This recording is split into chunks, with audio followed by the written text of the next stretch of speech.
Great. Last week, the presentation about the bee biology and anatomy was a little off. Threw me for a little bit of a loop. So I went, and I don't know if you got my email, but I went and basically redid the presentation so that it makes sense, because it was, to me, it was confusing. I can't imagine how you guys felt about it, but it flows in a much better way, and all the information that I covered is up there, and the misinformation is not there. So that is on our website. And I don't know, Dana, did you put it up as a PDF? No, I didn't get it from you. I sent it to you. It'll be up. Okay, thanks. It'll be up. Thank you.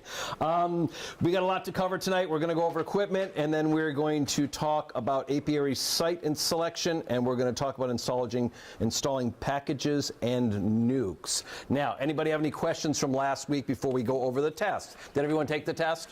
Everybody have their test with them? Okay, great. Any questions? A bunch of you had questions before. Okay, let's go over the test real quick. Just shout out the answers, okay? How many deep hive bodies are on a standard hive? 2. What is another name for a deep hive body? Brood chamber. How many frames are in a hive body? 10. How do you position the inner cover?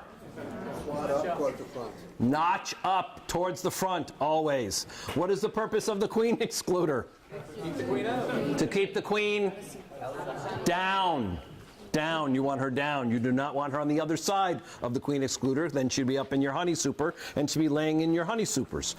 Where does the queen excluder go? Between the brood chamber and the honey super. Between the brood chamber and the honey supers, yep. What is the main difference between a deep hive body and a medium honey super? 3 inches. Exactly, 3 inches.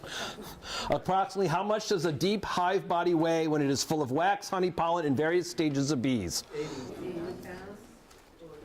Approximately 80 to 90 to 100, depends on the time of the season. A shit ton. Yeah, shit ton.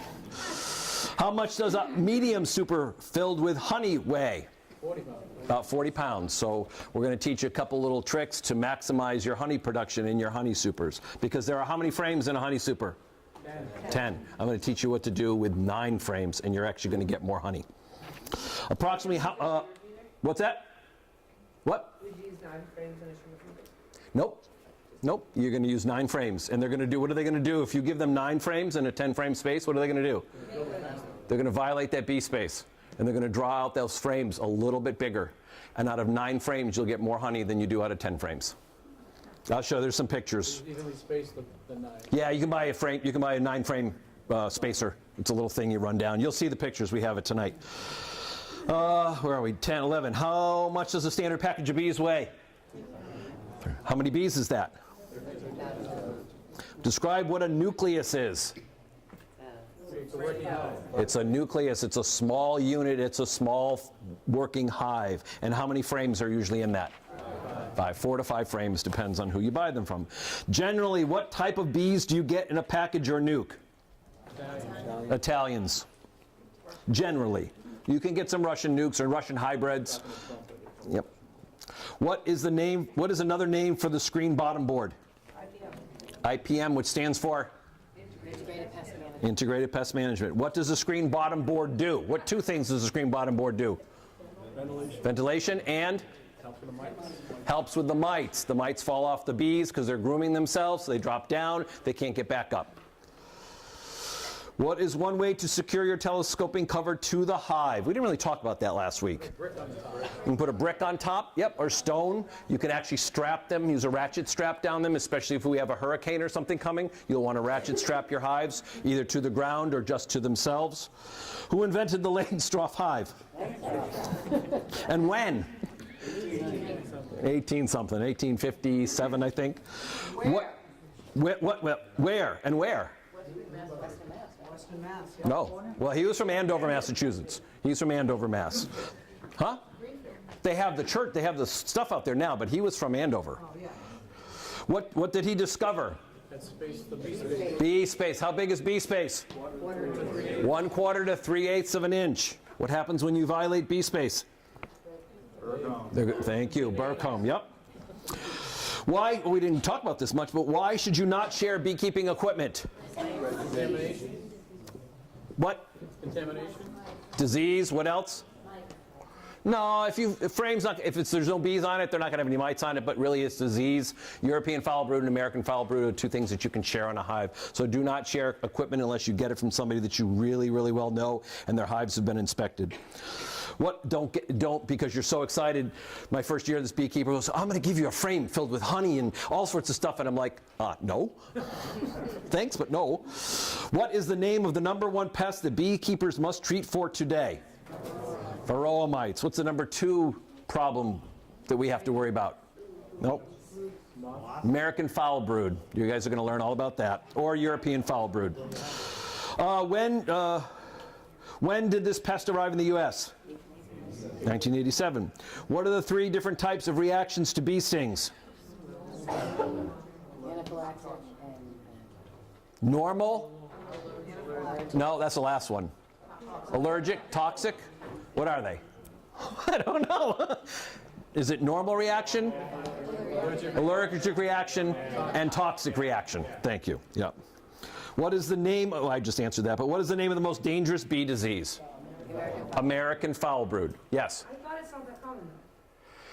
It's not, but it is the most dangerous. What is the second most common? Well, then it would be European foul brood. So the difference is there's no treatment for American foul brood. If you have American foul brood, you have to kill your hive. You literally have to burn it. So the second most common is European. European foul brood, and that is treated with terramycin, which has to be now it's administered via a vet. You have to go to the vet and actually get a prescription to get terramycin because it is an antibiotic. How many entrance reducers did we tell you to buy? 2. What are they? The wooden one to reduce the entrance? Entrance reducer, and the other one is a mouse guard, right. What are the 2 differences between a honeybee and a yellow jackets, hornets, and wasps? 2 differences. One's got fur on it. One's got fur, the other one can be single. Barbed stinger. and the stinger, correct. What are the 3 castes of bees in the hive? And worker. Okay, now on to equipment. How many deep high butt? Did we do this already? Oh, that started out with, oh, sorry, wrong test. We already did that one. Name the genus of the honeybee. Apis what? What's the other honeybee that's out there too? You guys know about it? It's called Apis cereni. That is the honeybee that the varroa mite was living on in China and came over here in a swarm. And that is why that's why our bees couldn't deal with the varroa mite. The Apis cereni had been living with it and it didn't cause any harm. Name the species of the honeybee we raise. Mellifera. Apis mellifera. What are the name 2 races of honeybees? There's a whole bunch of them. Italian. What else? Caucasian. African. Well, that's Apis mellifera. I don't know really what race they are. They're kind of like a mutt. Carniolan, Minnesota hygienic, buckfast. I think that's about it. Name the 3 members of the honeybee colony. We already did that. What are the 4 stages of development? Adult. No baby bees. What are the 3 major sections of the bee's body? Correct.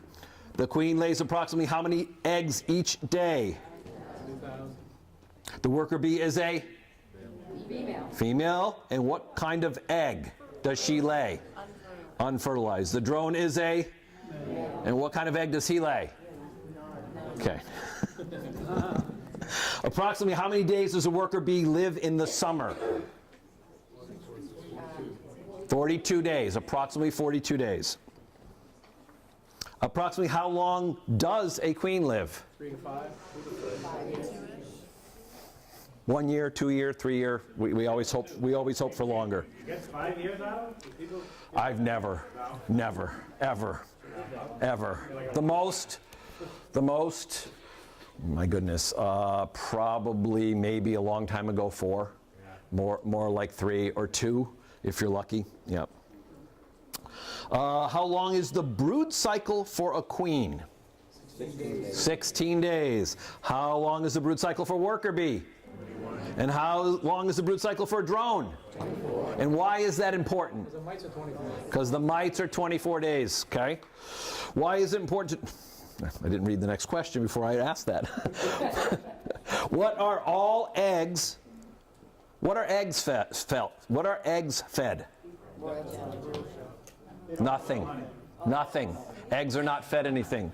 Eggs are laid like this, 1 day, 2 days, 3 days. When that egg hatches, then it is fed what? And then after how many days? 3 or 4, it's fed what? Okay, unless it's a Queen. okay. Good. You guys are getting it. I did it. I'm jumping ahead here. I don't like to read things. What is the queen egg not fed? Good. How does a bee breathe? Tracheus through their sphericals. Why does a bee collect nectar? Make honey, food. To make honey, food. Why does a bee collect pollen? Which is also a food. I just read the other day that the nurse bees actually really need the pollen in order to, not the nurse bees. Is the nurse bees? One of the stages, they really need a lot of pollen in order to do their job. Do adult bees eat pollen? Yes. Yes, they do. Where do the bees put nectar? Where? Where do the bees put nectar? Where's the first place the bees put nectar? In their honey stomach, in their mouth, and then it goes into their honey stomach. Then where does it go? Then it goes into a cell when it gets back to the hive. Okay? What do the bees use nectar for? Honey. Okay, that's it. How'd you all do? Good? Okay. 100%. I hope so. All right. Any questions before we get started? I don't think it's been number 10. Where do you keep the bees in the spring when you install a package?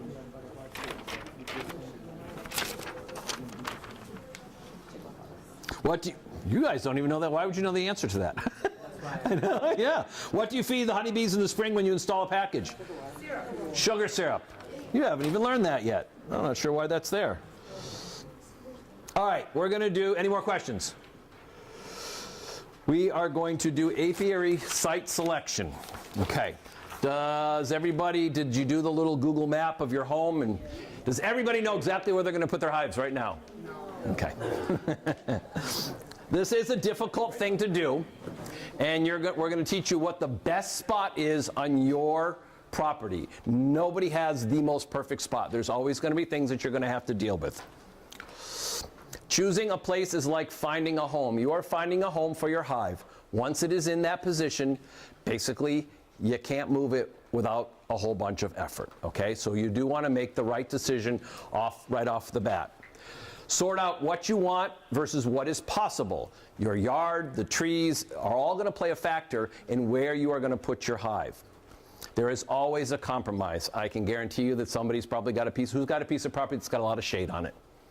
Okay? We're going to find you the best spot for your hive. They can be done in shade, but there is the best spot on your property. Hopefully we will get everyone situated, and there are ways to change that, but it is a little difficult. First factor, is it a nuisance to the public? You are going to want to place the entrance of your hive in a way that the bees flying out on their flights are not going to be bothering anybody. So if you live next to a high school or a playground, you're not going to point your hive towards the playground because the bees are going to head out in that direction. You're not going to want to point your hive towards a sidewalk or where your neighbors are playing with their kids near their swing set. You really have to place your hive where it is not a nuisance to your public or your neighbors. How much space do you need between the entrance of the hive and the first nuisance? If you have it that close, put a wall in front of your hive. But if it's, is it like 50 feet, 100 feet, less, 20 feet?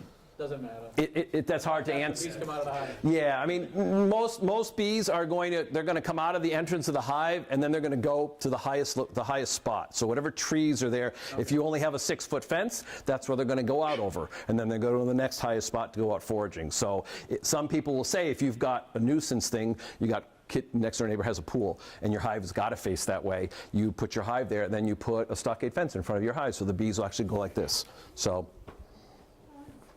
Yes, question? No? Oh, no. Foraging. Are there any apiaries nearby? That's a hard thing to know because you don't necessarily know all of your beekeepers, but they did a study in Norfolk County years ago. We plotted everybody's address. We drew a 2 to 3 mile circle around each property and realized that the entire county of Norfolk was completely covered. There wasn't a bit of area that wasn't foraged. Can bees survive if there's a high concentration? Yes, but no. We're losing more land and to development, and we've got a lot of beekeepers, so that actually could potentially be a problem. So try to be aware of what's going on. I used to have, when I first started, I was the only one in my area, probably within a 2 to 3 mile radius, that had hives. I used to get great honey, and then all of a sudden, boom, boom, boom. You can have too many beekeepers? Yeah, you can have too many beekeepers. Yeah, absolutely. Yeah, absolutely. Yep. Depends on what You you're. have 60, 70 acres where you live, and It depends on what's in that 2 to 3 mile radius. Yeah, if you're all within that 2 to 3 mile radius and you're all, competing for that food source, absolutely, there cannot be enough food.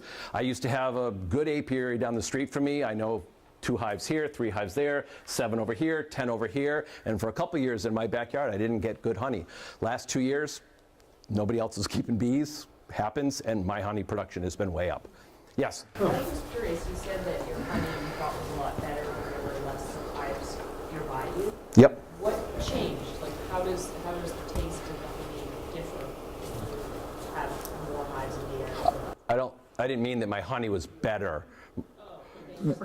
My honey production was better. Yeah, yeah. too, right? Huh? Your honey's better though too, right? Not necessarily. I mean, I don't know. I mean, no. My honey production was better. In other words, my hives were, in the old days, they might have producing 100, 120 pounds per hive, and then all of a sudden they're doing 30 and 35 pounds per hive, and that's not enough because there was too much of a concentration of hives. That all disappeared. My honey production is up through the roof again. So it's that's what I meant by that. So what if you wanted to offset the other hives in the area? Like, how much would you have to put, like, per hive if you wanted to hypothetically So the bee. grow some type of flower, maybe? No, because that's going to bloom at one time for a short period of time, and every bee within a 2 to 3 mile radius, even if they're 6 miles in that direction, are still going to go to that nectar source. So you can't ever plant enough in your yard for the bees. And we'll talk about different nectar sources and different farming. And yep. I don't think it's been asked. How do you figure that out? How do you find out? Well, we'll know in the club. You can find out in the club. You'll find out who your neighbors are. And then all of a sudden, now that you're a beekeeper, you're going to be driving around and go, oh, there's a beehive. Oh, there's a beehive. And the nose knows.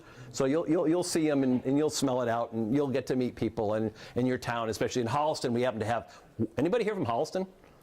No, we have so many beekeepers in Holliston. It's actually insane. Yes? If you have, I know the variations of the question have been asked, but if you have in your immediate area, say in a 4-acre area, Yep. with then say an additional 10 acres, and say conservation near your property, and there are a variety of things that bloom at different times. If your bees are closer to that, do they have an advantage over the beekeeper that's maybe Sure. 6 miles away? Okay. Yeah, sure. Yeah, absolutely. Yeah. Some people will move their hives at certain times of the year to where they know there's a good nectar source. Yeah, absolutely. Okay.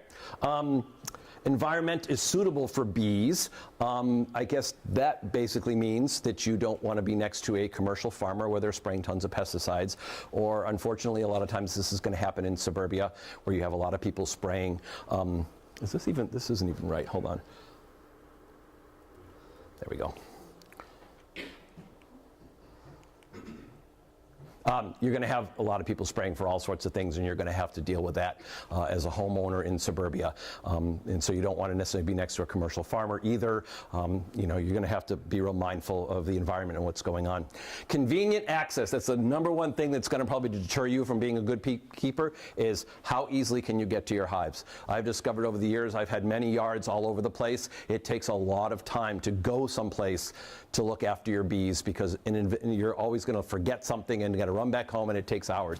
Make sure you have an easy access to them. If they're on your property, you want it close to your, you want it close so that you can get in there and get out, and there's not a lot of trees and shrubs and bushes around you, because you're probably going to have at some point a wagon of something to move some of your equipment, because it's going to be quite heavy. And is the space suitable? Is it the best spot? And that goes back to what we're going to talk about in your apiary site selection. Okay, consideration for the public. The general public is often ignorant and frightened. How many people have been stung by a bee? It's really a yellow jacket hornet or wasp, and everybody's been stung, and they're all afraid, and little kids go running and screaming when you mention bees. Well, it's your job as a beekeeper to educate them that these animals and these creatures are actually pretty docile. Most of the time when someone says they have a beehive in their yard, it's not honeybees, it's yellow jackets, hornets, or wasps. It's your job to educate them and say, no, bees wouldn't do that. Bees are not stinging your kids. So you're going to get that a lot.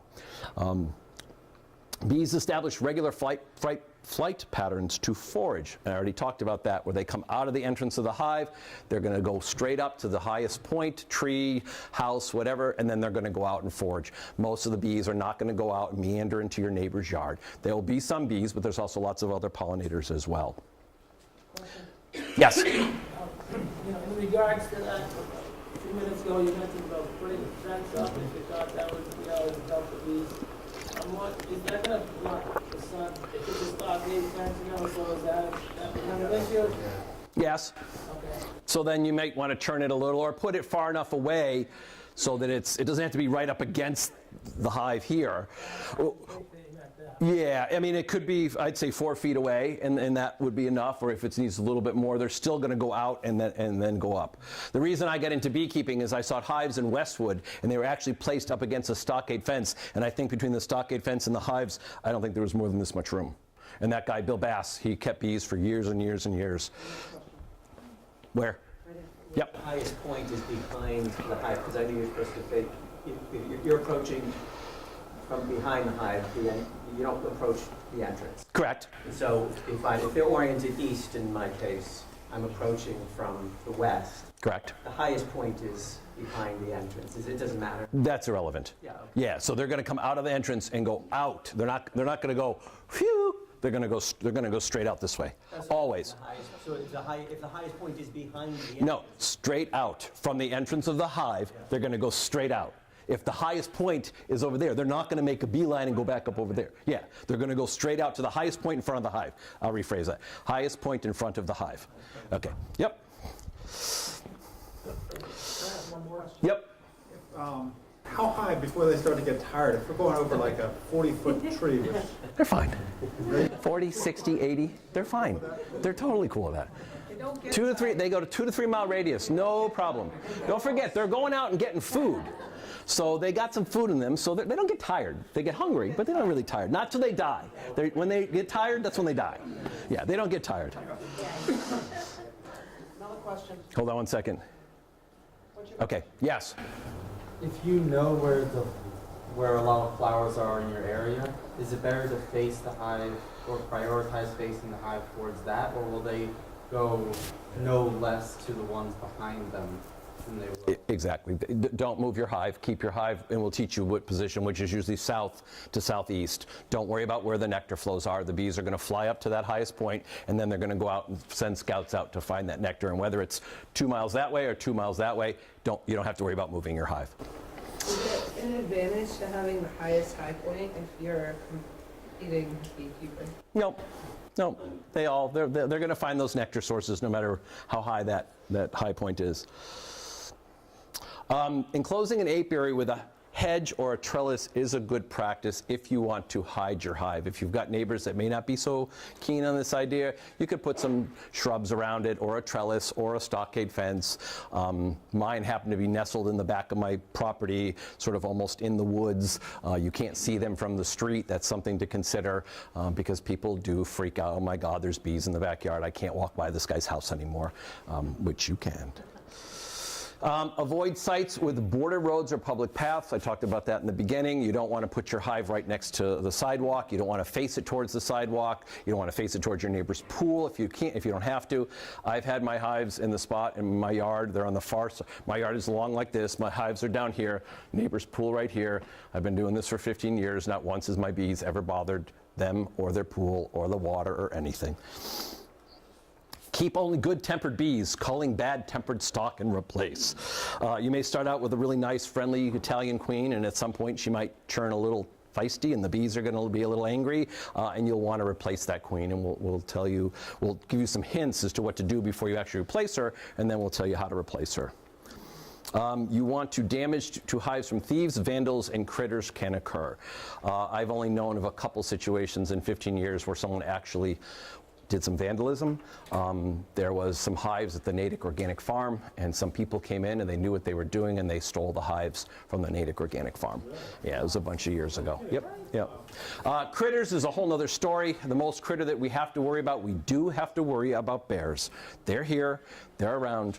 2 years ago, one of my yards got hit four different times by the same deer. Huh? Holliston, yeah? No, in Sherborne. Oh, okay. Anybody here from Sherborne? Oh, okay. I had hives over Sherborne Millis on 115, but this was over towards Framingham. It was a big, beautiful horse farm. I had a whole paddock to myself. I had 4 hives in there, and one hive got knocked over. Another one got knocked over. We put a camera up. We got a picture of her. She's a young pup. She was about a year old. She didn't do any damage, but every time she picked the hive up, you would think that the hive would just be knocked over like this. Well, it wasn't. She picked up the whole hive, moved it like this, and then flipped it like this. So the bottom was here and the top was here. I don't know how she did it. And the last one, she destroyed honey frames. And I don't do that yard anymore because she knows it was there. Yeah. You said the other night that you had a hedgehog, like a Groundhog? groundhog. Yep. Well, do they regularly do that? Because we have groundhogs, and I'm just wondering. We thought it was the groundhog because this groundhog was huge and he was living behind the hives, but we learned that it was the bear. So I've never had any other animal knock over, including deer, and my backyard is a deer path. I mean, last night I was out and there was 8 deer in my backyard, so, yep. Are raccoons or coyotes a problem? Yeah, raccoons can be a problem. Coyotes, no, but raccoons, yes, because they want to go after the stuff that's in there. So if you ever go out to your hive and you see little scratch marks at the entrance, that's probably a raccoon. You can take a 2x4 with some nails and drive them up through it and put that in front. That'll stop her from, or him from doing that. Turkeys wouldn't be an issue, right? What's that? Turkeys, they would. No, all over my yard, all over the place. Okay. How would you defend against bears?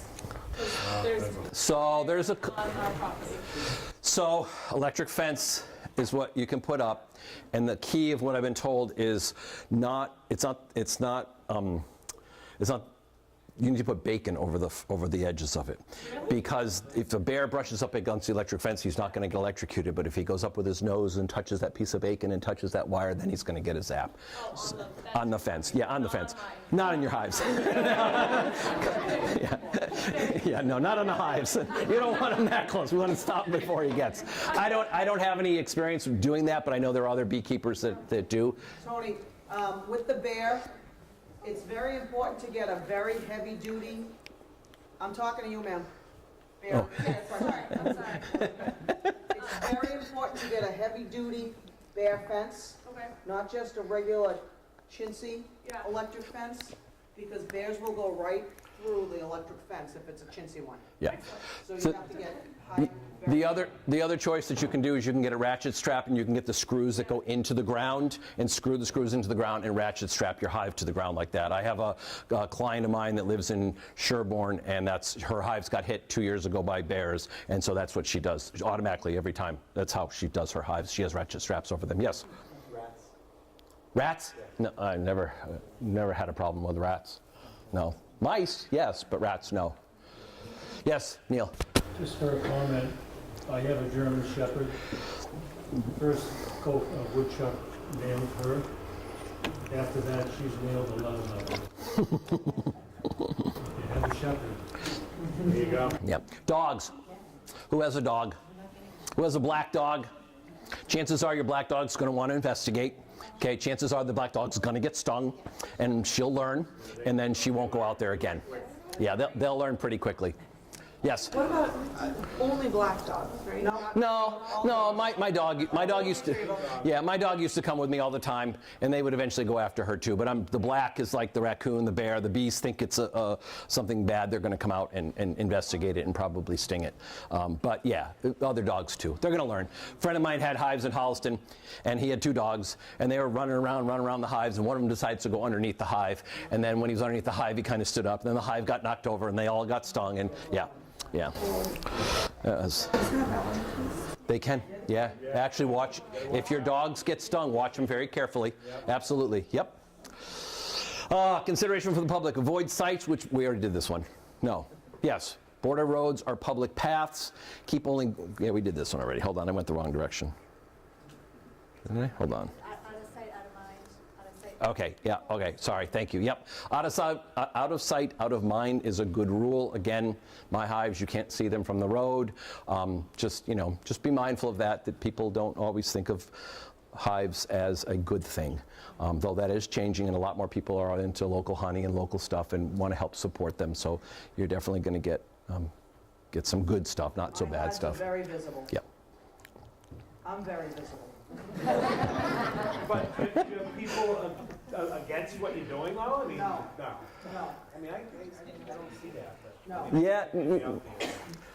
I mean, honestly, I bet you my neighbors would love it if I wasn't keeping bees in my property. They don't mind it, but I know that if I left, whew, they'd be happy. Are you kidding? I have a farm in the middle of suburbia. They all want green grass and perfect houses, so yeah, they don't like me. Honeybees mostly forage for nectar and pollen within 2 to 3 mile radius. Okay, we talked about that already. And an apiary site may be a permanent or temporary to exploit a crop or seasonal source.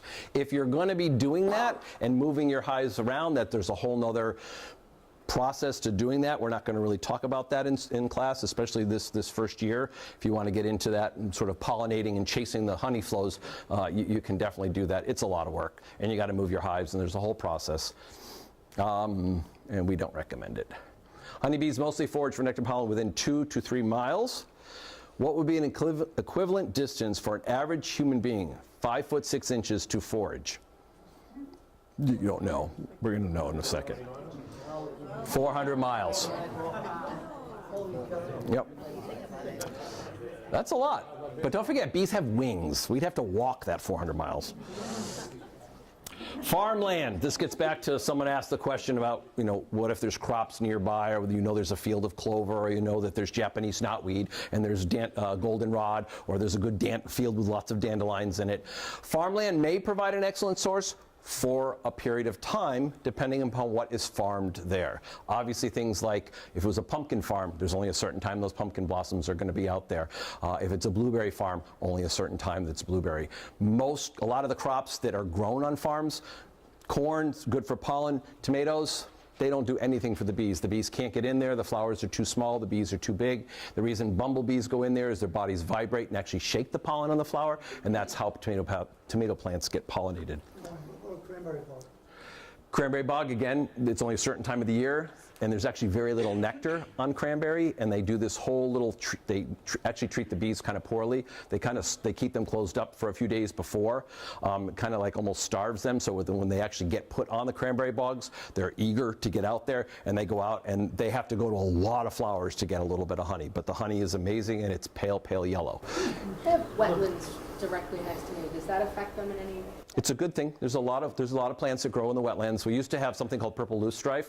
Everybody know what that is? It used to be all over the place. Now it's less and less because they eradicated it, and then they didn't allow you to kill beavers. So then all of a sudden the wetland waters rose up, which is also killing all the plants. But there's a lot of good plants that bloom in the wetlands. So yep. Gardens are planted with flowering plants from April to September, but your garden could not provide enough nectar. But if you have a lot of gardens that do, the bees will go and find that nectar in the backyard. It's not a ton. They want a source. They want someplace that they could spend a couple days or a couple weeks foraging for that nectar and pollen. Yes? So you were describing honey from cranberry crops. So if you wanted to specify what kind of honey you get, how often, could 1 month be cranberry and then you harvest that and then the next month is something else? Sure. It's varietal honey, but you kind of got to know exactly where they're going. Obviously, there's a lot of things blooming when the cranberries are blooming, so it wouldn't be just that, but it would be a predominant cranberry honey or a blueberry honey or a Tupelo honey or clover honey. We don't really have clover honey in eastern Massachusetts because we don't have the fields, and you need acres and acres of land for it. Lavender? Yep, they'll visit the lavenders, yep. Yes? What if you have greenhouses by you that spray for pesticides, and up there. Yep. Sorry, I don't have a better answer for you. I mean, in the greenhouses, if they're going to be spraying in the greenhouses, that's really not going to, it's not going to drift and it's not going to get out, but the bees could go in there if they got flowering plants in there, so they could get some exposure. But for the most part, that kind of pesticide spraying isn't going to affect your hives. Yep. Yes? Is it something that you could do to kind of like prevent them from going that direction or no? No. If there's a nectar source, they're going to find it and they're going to want to go there. Would it kill them if they do go over there and there is fertilizer or pesticides or chemicals? Will it kill your whole hive? It can. It can. Yep. It's called a pesticide kill. And if anything ever happens to your hive where all of a sudden you see a whole bunch of dead bees, you call a bee inspector immediately. They'll come out, take samples, and they'll log this whole thing in. There's a whole procedure for it. They send the samples off. They get it a lot in Bristol County because they have a lot of corn growers down there, and the corn growers use a very heavy-duty pesticide on the corn, and the bees go. They're not. There's no nectar. It's pollen that they're after. They go out there, get the pollen, come back, and the whole hive, or the pesticides drift to the hives and will actually kill the bees. Yeah, I had one hive years ago that was on a beautiful piece of property, 18 acres. Farmer doesn't use anything on his property, so he tells me. 2 years later, I found out that he uses a tree service. I had Buckfast that we got. That hive in March was 2 deeps filled with bees. I checked on him. I went back 2 weeks later, the entire hive was dead. It took me 2 years to figure out. I didn't call the state inspector. We didn't have much of inspectors back then. But it took me 2 years to figure out. I was talking to him. He goes, "Oh yeah, I have my trees sprayed." "When do you have your trees sprayed?" "Oh, end of March, April." Whole hive. That whole hive died. Yeah, I didn't really like those bees anyway. Yes. So I live next to a cranberry bog. Yep. Is there a good chance that that bug does have pesticides? Yeah, I don't know much. I think they spray pesticides, yeah. But they can't spray pesticides when plants are flowering. Okay, very important. They cannot spray, state law, just got clarification of this today, they cannot spray pesticides within a 2 to 5 mile radius of hives or from where they're spraying if there are hives on plants that are actually blooming. So keep that in mind. And yeah, I won't get into all that right now, but yes. So any pesticide that is sprayed, there's a way to spray it so that it doesn't affect the bees, honestly. Find out the competition for foraging. We already talked about that with the 2 to 3 mile radius. Talk to this lady over here. Talk to members in your town, members in the association here to find out where they have hives. Chances are your first couple years it's not going to be a problem, but if all of a sudden you start getting an influx of hives or you find out that it's a lot, you're not going to get as much honey. That's the short of it. Generally, no issues with small numbers of hive and vast farm crops, but field margins and gardens provide much smaller, though continuous forage. Again, most backyard gardens are set up to be, most gardeners like things blooming from spring all the way through till the fall. It is sensible not to compete with large beekeepers. That is very true. One of the yards down by me was actually a commercial beekeeper, and he probably had, oh my God, he probably had 50 to 60 hives less than a quarter of a mile from my house. He no longer keeps those hives there. So there was huge competition in my neighborhood for a long time. Environment, shelter hives from question? Okay. Shelter hives from prevailing winds so that foragers can land easily and roofs are not blown off in gales or hurricanes, which we have more and more of. So you want to have some sort of backdrop to the bees, whether it's the natural woods, shrubs, or whatever, so the winds that are coming in are not going to, especially in the wintertime, are not going to affect the bees. A generally southerly aspect will provide warm and dry conditions, especially helpful in the winter. Those of you that have a lot of shade in your yard, if they're deciduous trees during the winter, that is going to, the leaves aren't going to be there. It actually provides a little bit more sun for the bees, and it's not a bad thing. Avoid sites open to cold northerly or easterly winds. That is hard to do. Avoid sites in frost pockets, affect spring development, or on low or damp ground that could become flooded. So in other words, if you've got a sloping piece of property, you kind of don't want your bees down here, you'd rather have your bees up here. This is a little, yeah. High wind exposure, too cold down here. That's okay with a good windbreak of some trees or shrubs or even a fence, bales of hay, something along those lines. So that will play into how you select on your property where you want to put your hives. Not to say you can't have them up here, and not to say you can't have them down here, but try to choose the best site, because this is better than this, and this is better than that. Sites under trees are generally unsuitable because they are usually damp. The other thing too is with the winter moths, which you don't really have anymore, but the gypsy moths, all the poop falls down and it falls down on top of your inner cover and it makes a huge giant mess. My hives are partially shaded in the back. If you have your hives on a farm, make sure they are fenced off so that no livestock can go around and kick them. There's not a good relationship between horses and bees. For some reason, bees don't like horses and horses don't like bees. Bees need water. If not available, consider providing a suitable source. A bucket, a pail, anything on the ground near your hives, you're always going to want to have a water source for them. Throw a couple sticks in there, a couple stones, some leaves. The bees like it a little yicky. If you've got a faucet that drips, they're going to like that, or a hose that you leave sitting out, they're going to go to that, or a puddle in your driveway. But they do need a water source, especially when we get into a drought. What about a bird bath? Yep, absolutely, yep. Yep, a lot of people do funny things with marbles and all sorts of stuff and let the bees crawl all over them. You need to give them something. Who here has chickens? Okay, chicken feeders. The bees are going to love those in the summertime. My bees are all over my chicken feeders. They don't bother the chickens. Chickens don't bother them. Yep, yes? What if the yard has a swimming pool? What's that? What if the yard has a swimming pool? Is there a way to keep them away from it? So 15 years, same house, neighbor has a swimming pool. My bees have never been over there. Some years I give them a water source, sometimes I don't, but I do have the chicken feeders all around, so that is a good water source for them, but I've never had any problem. I mean, you don't want to encourage them to go that way, so try to encourage them, you know. The pool's in our yard. Oh, it's in your yard. I can't help you.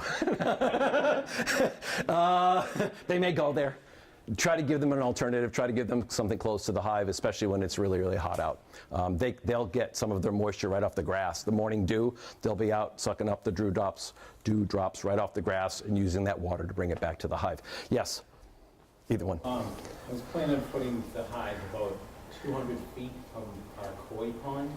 Okay. So it shouldn't be an issue. We don't put chemicals in the koi pond, it's just fishing ponds. Yeah, they'll love the koi pond. Yeah, that's good. Especially if you put any water lilies or any plants around it. They'll love. That'll be great. Sue, what's her name?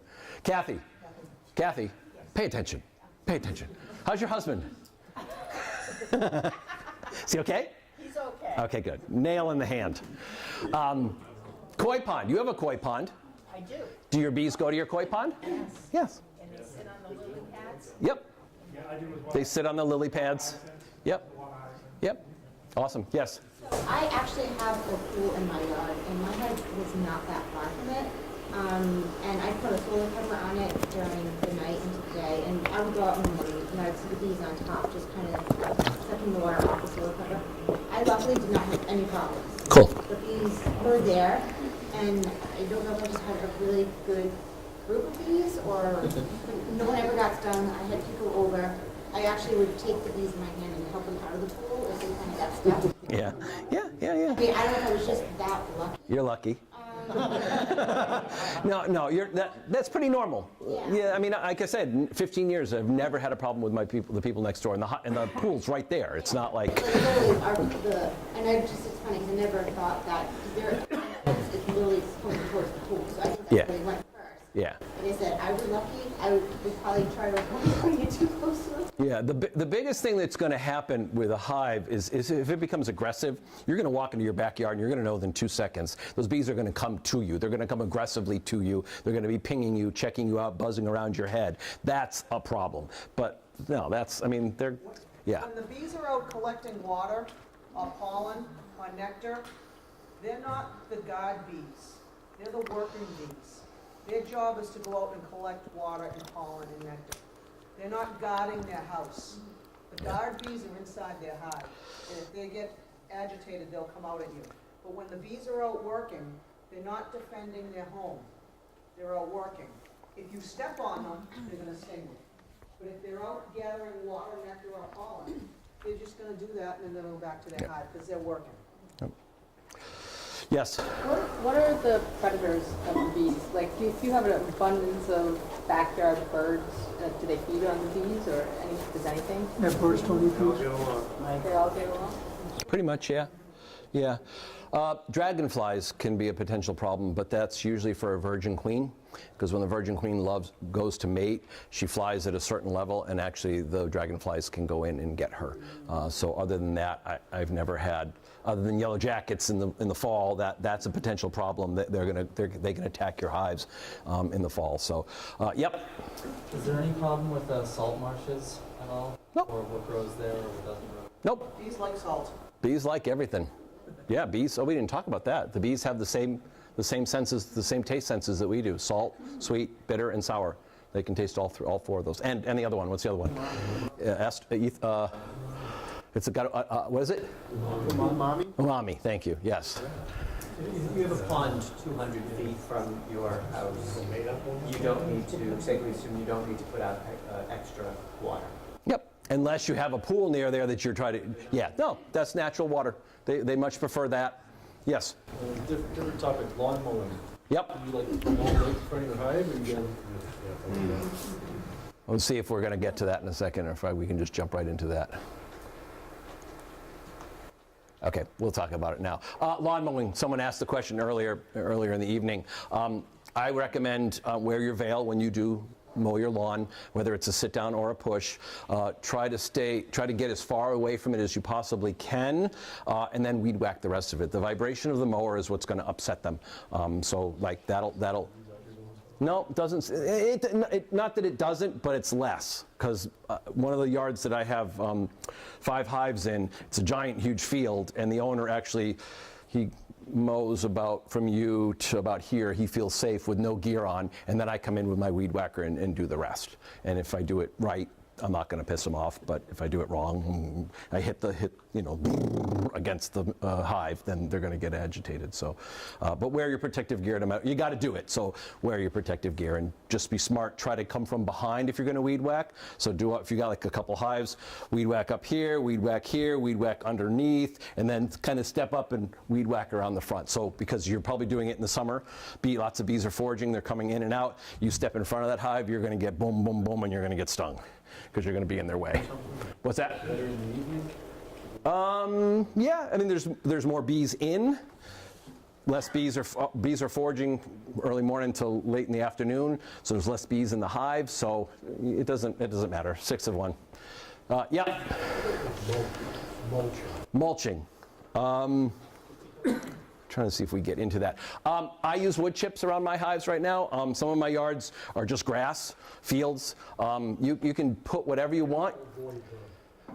Mowing and stuff. Yeah, you can do that. Do not put sand around your hives. Sand is a breeding ground for one of the pests that we have to deal with, which is called the small hive beetle. So you don't want sand. Gravel, stone, like pavers and stuff, you can put your hives on that. Just make sure that it's in the ground and really secure. Mine are all on hive stands and wood chips everywhere. I use a natural weed killer that I make up of, vinegar, Epsom salt, and Dawn dishwashing detergent, and I use that to spray the few weeds that come up in my area. Yep. Can an angry bee fly faster than a riding lawnmower? Yes. Yes, they can. I think a bee flies about 17 miles per hour. So, and I know that lawnmower ain't doing 17 miles per hour. No matter how hard you push that gas pedal, it is not doing 17 miles an hour. Where are we? I think today. Hold on.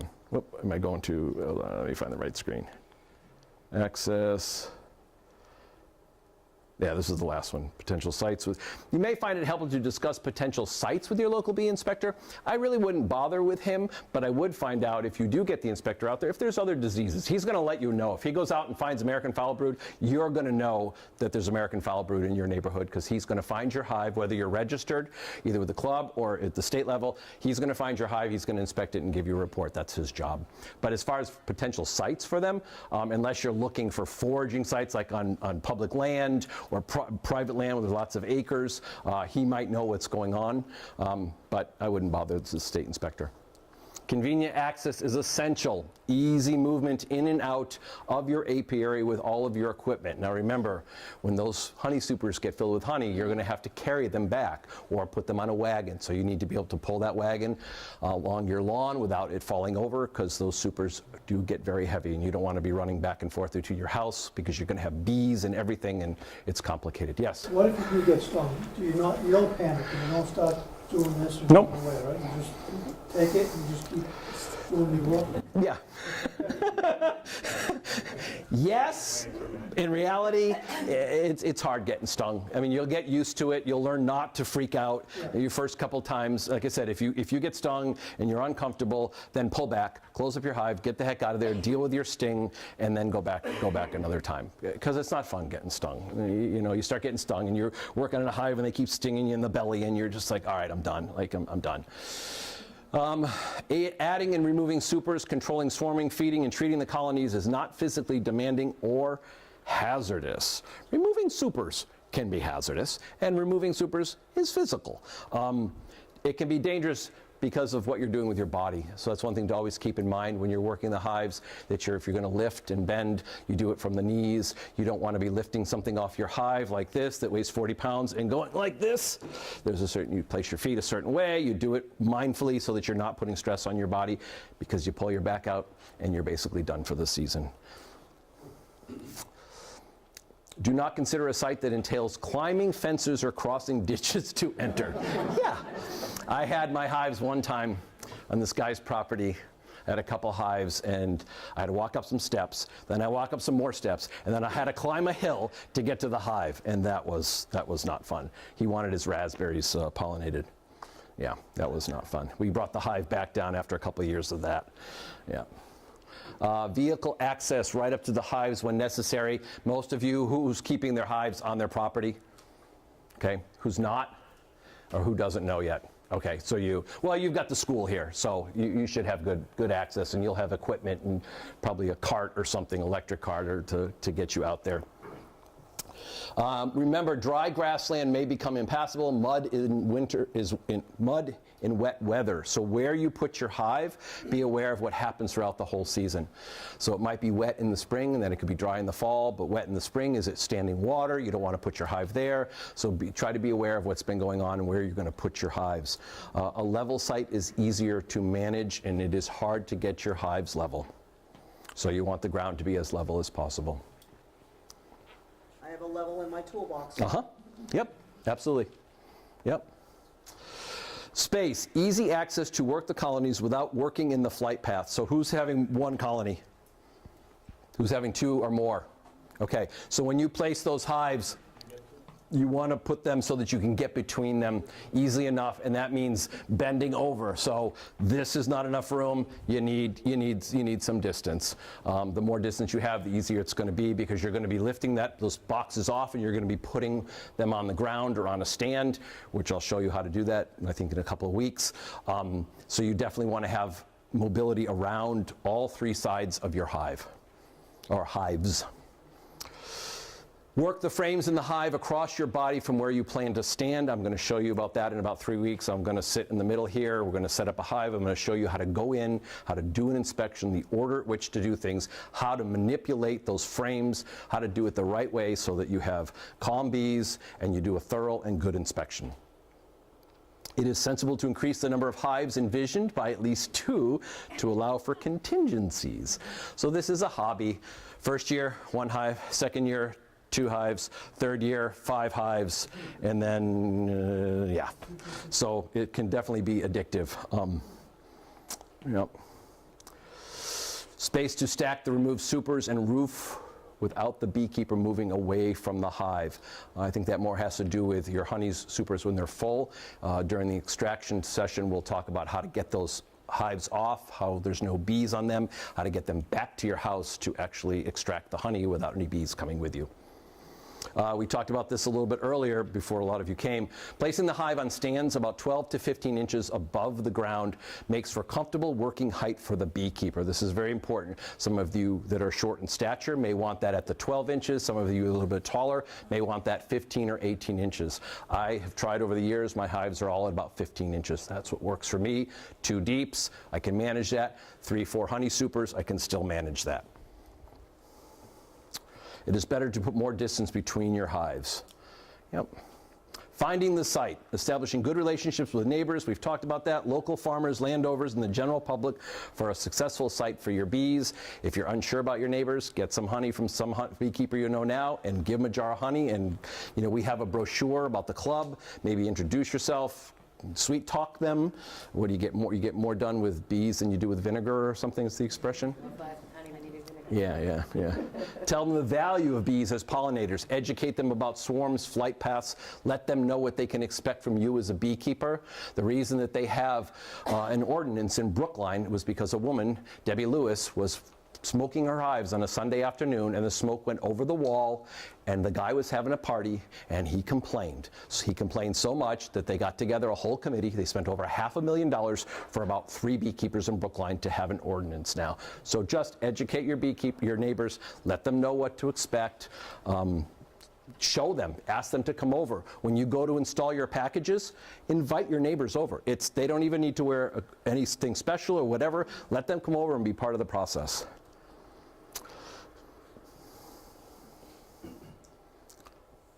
Okay.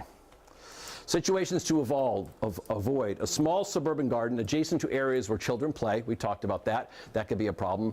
A cloud of roaring bees swarming into a neighbor's garden. Your bees are going to do something called swarming. And educate your neighbors and you'll learn about this, what it is and what happens. The bees are incredibly docile. I've never been stung by a swarm. They're just, it's amazing when you see a swarm. And I think we have a video about it too. Situations involve bees drinking at neighbors' bird baths. You can't stop that. If they found that water source, it's not a bad thing. The bees and the birds get along. Our ponds or pools, the only thing is pools. Just give your bees a good source for water as close to the hives as possible. Bees soiling the neighbor's wash as they make their cleansing flights in early spring. I'm sorry. Who hangs out their laundry except me? Does anybody? I hang out my laundry. So I don't care if there's little dabs of yellow on my white sheets. It doesn't really make any difference. But nobody hangs out their laundry anymore. So a hive on a flat or possible slippery roof accessible by ladder or through an upstairs window. Now there are some beekeepers. There was a beekeeper that I knew in Jamaica Plain, and she had her hive up on the rooftop. And she did very well, actually. I still have a jar of her honey. These towns all have ordinances. Alston, most of them are in Boston. It's Boston, the city of Boston. Alston, South Boston, Brookline, Dorchester, Hyde Park, Jamaica Plain, Mattapan, Roslindale, Roxbury, and West Roxbury. What do you have to do in West Roxbury? I should know that. That's why I called on you, Mary Beth. Shh, shh, shh, shh. You don't have to do anything. I will research that, because I don't have information on that. Okay, I think we have. I think it was in one of the handouts or one of the PowerPoint presentations already. Yeah. Because I'm starting a community apiary in Boston, and I had to address that in my proposal. Well, maybe we have the answers here. Existing zoning. So these are some apiary site selections and some apiary and some hive stands. So you can get pretty creative. Some people like to use cinder blocks. I like to build mine out of 4x4s and out of pressure treated lumber, 4x4s and 1x6s, and bolting them all and screwing them all together. This is one for 2. The only problem with this is you can't get in the middle here. So you can only work from this side and this side, or that other side and the back side. You can use this center as a place to put your equipment as you're moving off the brood chamber to inspect it. You can put it in the middle there. So as long as you can work from both sides of a hive, that's not too bad. This looks like 2 here and 1 or 2 on this one also. So 2, 2, and 2. All mine are individual. All my hives have their own individual hive stand. Some more variations. Who the heck knows what's going? Can anybody tell me what's going on right there? We've got, what's that? What's that? What's that? What's that? What's that? I think there's a queen excluder right there. Yeah. That's what it looks like. There might be a queen excluder there too. Who knows? Beekeepers are crazy. What's the problem with this getup? Kind of low. You do not want your hives on the ground. Moisture, rain is just it's gonna bounce right back up. Mice, you're just asking for trouble right there. 12 to 15 inches off the ground is best. Where are we? That's a nice little hive stand. Mine are similar to that. I do mine this way, and then the hive goes on it like that. Whoops, is that it? That's it. Okay. Now does everybody now know where they want their hives on their property? What's a key thing to look for when you're placing your hive in your property? Access. Yep. Sun. What direction should the entrance of the hive be placed? East, southeast. Yep. Very, very important. You want as much sun on your hive during the day. That could mean early morning till mid-afternoon or till mid-morning. You get some shade during the middle of the day, and then you got sun in the afternoon. It can mean you get sun from 8 a.m. till 1 p.m. As long as whatever sun is in your yard, you're giving your bees the best shot that they possibly have. They're a tropical insect. They don't mind it when it's hot. They also don't mind it when it's a little cool, too. When we got 100-degree temperature, little shade helps them. Yes? So you said that we don't want them to have too much shade, correct? Correct. Now, if you have a spot because of where the sun is in the sky in the winter, the spot that I originally thought I might do, it's actually kind of shady there in the winter, but not in the summer. Because it's That's okay. in the sky. But is that affecting their chances of making it through Nope. the winter? Because that was Nope. our concern when we Nope. were beginning. Nope. It's like, well, I don't want them to freeze. Like, No, get sun. no, because you're going to insulate the hives, and there's a bunch of things you're going to do for winter prep that don't worry about that. So you want the best from April till October. You want the best exposure to sun. Why? Sun is better. The sun is better. It keeps the hive warm. It's just better for them. They're a tropical insect. They prefer it to be hot. They don't want it to be cool. So a 100-degree day that's like ideal for them. So you want to give them as much ideal temperature as they can. They're going to wake up sooner. They're going to be out there foraging. They're going to be doing all of their stuff. If it's too cold, they're going to slow down. They're not going to be doing the work. If you've got your hives down in a valley right here, and the sun comes up and doesn't hit your hives till 11 o'clock, that valley is cold. Those bees are not building wax. They're not out foraging. They're not doing what they're supposed to be because the temperature's not warm enough. It's 55 degrees in your little valley, and it's 80 degrees at the top of the hill. So you want to give them as much sun and as strong a sun as you possibly can. Now, that doesn't say that it won't work, but try to give them the optimal situation when you place your hive. Everybody all set? You'll know where your hives are going to be placed, right? Everybody's good. No, you're not. Let me just tell you this. Whatever place that you're going to pick, think about it. Take your equipment once you buy it, put it out there, see if it's right for you, see if it feels good. Once it's there, it's kind of there. To move your hives, you cannot just move them. You can move your hive 2 inches at a time every couple of days, or you have to move them 2 miles for 2 weeks, and then you can bring them back and put them in a completely different spot in your yard. Very important. Hands went up. Yes? What about during winter? You can move them during winter. Yep, doesn't matter. Yep. It's a great time to move them is actually in the wintertime because there's usually less bees. They've eaten up a lot of honey stores. It's not a bad time to do it. You just have to be careful of banging them or whatever. But yep. I'm just curious, when you first started out, how many times did you fail in finding the right spot? So no. Find it right away, or did you have to move it a bunch? I've had many different yards, and in my yard I have had many different places. But the places that I originally chose were really good places. Yeah, and they were my yard is long and narrow like this, and half of it was woods, basically. And so I put the hives right up against that, and that was my east-southeast area, and those were all really good. Since then I've cleared the land, I've moved everything, so yeah, but my first choice was pretty right on. Yep. More questions? Yes? With regards to wind, I have quite a bit of wind. Would you put up like a wooden structure?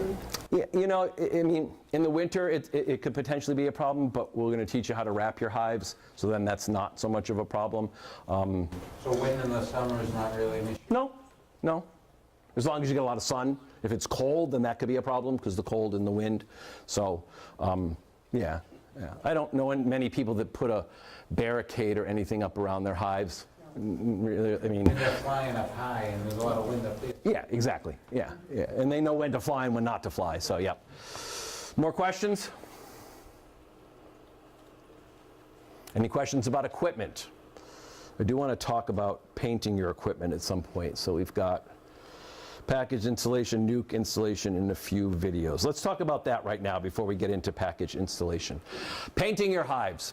Big question. What do you paint your hives? What color do you paint your hives? What type of paint do you paint your hives? First of all, paint your hives. Period. End of statement.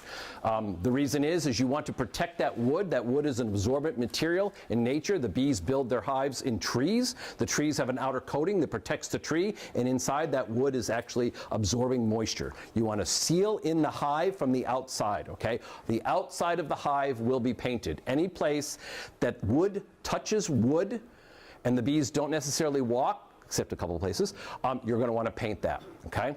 We'll go over that in one second. Vanna, hold on, Vanna. Okay. I recommend always, and I have hives from my first year that are still in decent shape, use an exterior primer. Okay? You can have these primers tinted and colored at the hardware store. They will do it for you. Use a primer. You're going to want to use 1 to 2 coats of primer on your hives.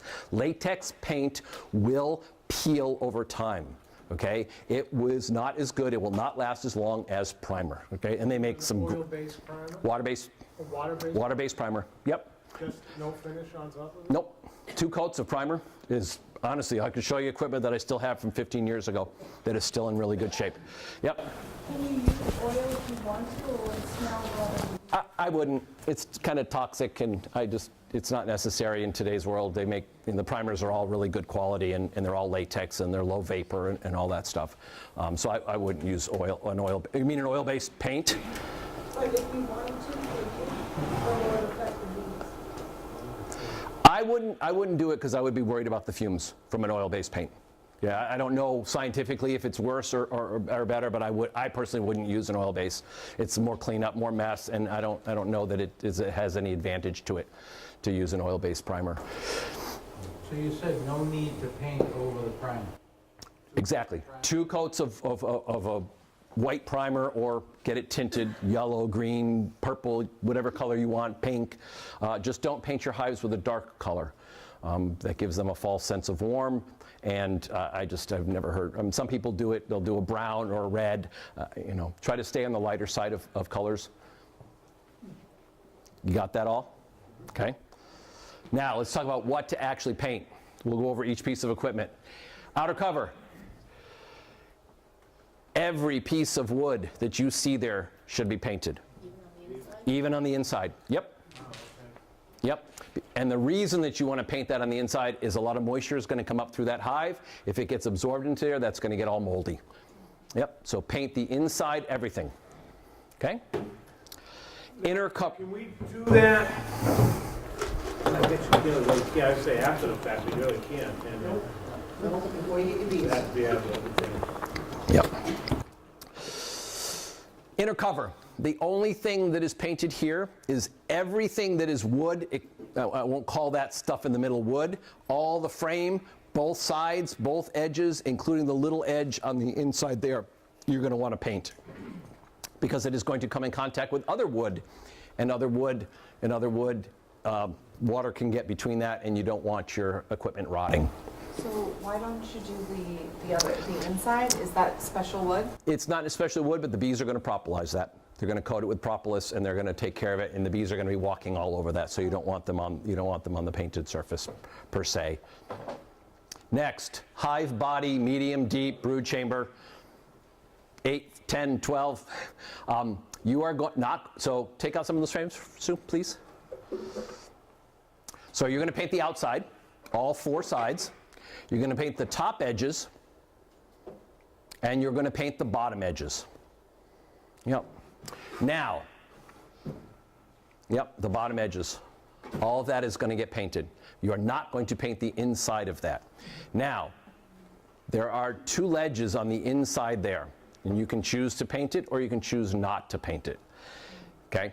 It's really up to you. I tend to paint those, or you can buy these little plastic strips that actually fit in there and they go in with these little tiny nails. Those things are awesome.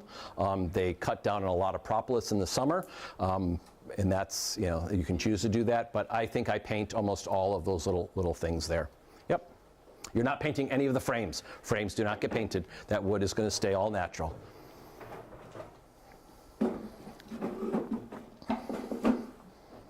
And now we have the screened bottom board. Every single bit of that screened bottom board, all wood, is going to be painted. That is closest to the ground. It's going to get more abuse from the rain and moisture coming up. Yes? I was curious, why do the bees create and place their propolis? Are they trying to enclose themselves and cut out every space there? They use it for a whole bunch of different things. They use it for extra space. They'll use it to plug up a hole. They'll use it where they think there's too much space, where they don't, where you might not understand why, but they're going to coat the tops of your frames with it. They're going to stick it everywhere. Yeah. I don't understand why they do it in some of the places that they do. You'll go in and you'll pull up your inner cover in the summer, and the entire edge and every frame will have propolis glued to that inner cover, and it'll be like stretching out all over the place. I don't know why they do it. Propolis is good though. Every bit of that screen bottom board, inside, outside, upside down, it's okay if you get a little paint on the screen, not a big deal. That landing board right there, yep, you're going to want to do that because that's actually going to gather a lot of water. Rain's going to hit that because that's exposed outside. Your frames or your brood chambers only come to right there, so the bees are going to be landing on that. So you're going to want to paint that in its entirety. Don't paint the screen. No, don't. It's okay if you get a little paint on, but don't paint the screen. So it's okay for the bees to land on the paint? It is okay in that case, yep. And they're going to propolize a lot of it, and they're going to do a whole bunch of things. It's okay, but you don't want the inside of the hive painted. You want that wood to breathe. Oops. Yeah, so you know where it's stapled? Yep. That you shouldn't paint over that. I put my brush right along there. Yeah, because that would protect what's underneath. Yeah, all the wood should be covered. I make sure that I do not paint this area, but I paint everything else. Yep. Everything else, the Yep. whole thing. Yep. Everything else. Yeah. This piece takes a lot of abuse from the environment. And for those that are getting hive stands, sometimes these are made out of cedar. You're going to want to paint everything, maybe 3 coats of this, because this is also going to be closest to the ground. I find more of these rot than just about anything.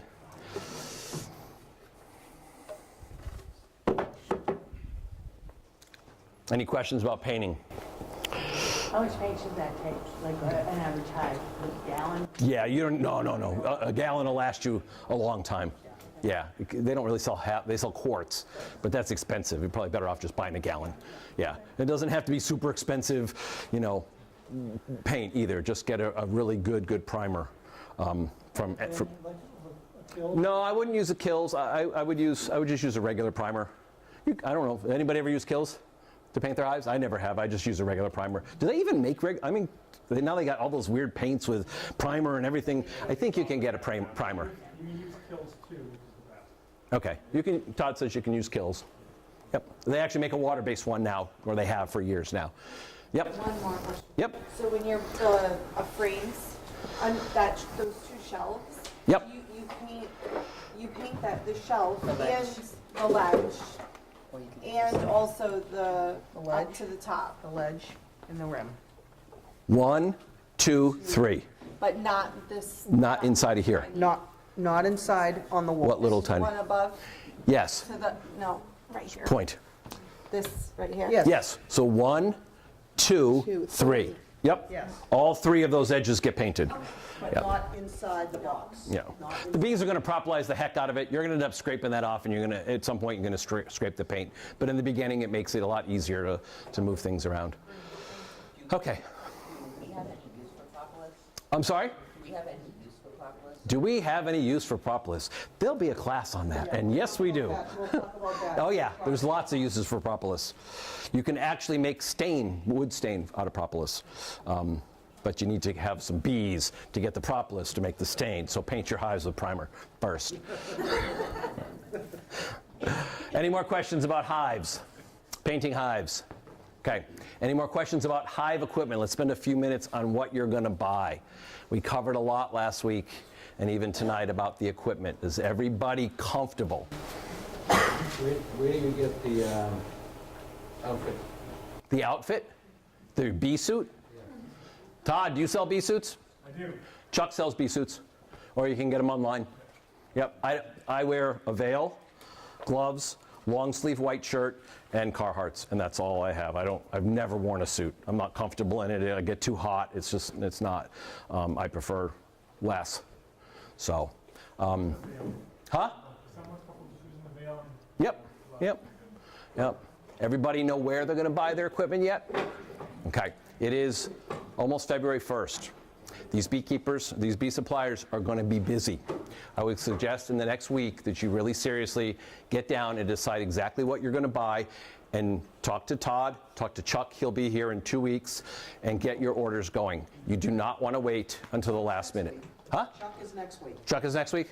Yeah. Is that what we discussed? Chuck is next week? Okay, Chuck is next week. So, You unanimous on getting these first, really, and then what's first, because those go quick, because my first one is almost done. it is? I need some for me. Make sure I got some. I got some, Todd. Okay, I got some. I always need some. Let's talk about ordering bees. Todd's here. One quick thing for me. Yep. One tip that I found works really well. After you've painted your edges, Yep. and you think they're good and dry,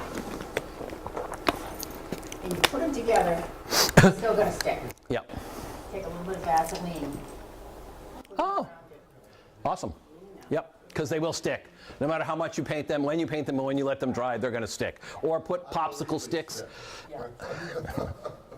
Or put popsicle sticks around them, between them when you do it, when you paint. Also, as soon as you get it painted, you can put your hive outside. It's okay. It's not a precious little thing. It can go outside in your spot that you want to put your hive, so that you can figure out where you're gonna put it finally. And that way you can look at the sun hitting it too. Yep. So did you say Vaseline on the edges? Yep. So they don't stick. So let's talk about no more equipment. You guys I know you're going to have questions, and that's good. It's a confusing thing, especially when it comes to the equipment you're going to buy and the tools you're going to buy. Just make up your list. I'm real OCD, and I had Excel spreadsheets, and I went to every single supplier and every single catalog and mapped every single one of them out in an Excel spreadsheet and came out with the cheapest one, which saved me $5. So basically, they're all offering competitive prices. They have beginner bee kits.